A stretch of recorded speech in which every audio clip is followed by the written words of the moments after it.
Usa ka drug den sa Santa Cruz, Davao del Sur nga anaasa na una na nga gideklarang drug-cleared barangay ang nadismantle sa mga otoridad. Tulo ka magbanay nga pulos high-value drug individuals ang arestado. Naka-alerto si Argil Relator. Human positibong mapalitan o gituhang shabu.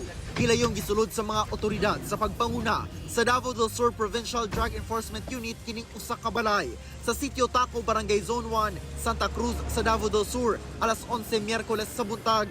Arestado ang target nga drug maintainer nga usa ka 23 anyos nga lalaking high value individual o HVI o giilasab nga top priority illegal drug personality. Taod-taod na matod pa siya nga na-monitor sa kapulisan nga nalambigit sa illegal drug activity nga nag-operate sa mga kasikbit nga barangay ug syudad. Kaya matod pa niini nga mag-apod-apod og droga nga naa sa 50 grams matag semana. Base sa mga information na sa source food na magkaliwaan sila pero ang gikan gyapon sa part sa Cotabato o sa dito nga area.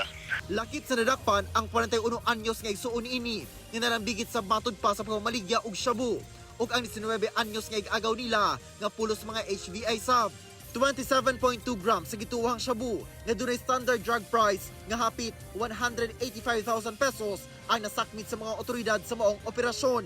Na-monitor sa otoridad nga gihimo na nga drug den ang maong balay.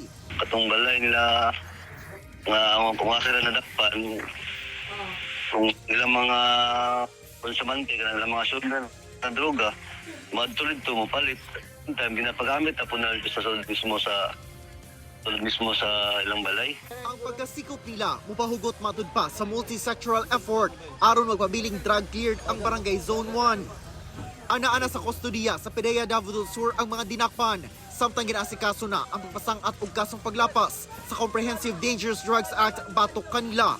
Wala pa sila ipahayag. Ako si Argil Relator. 1 Mindanao.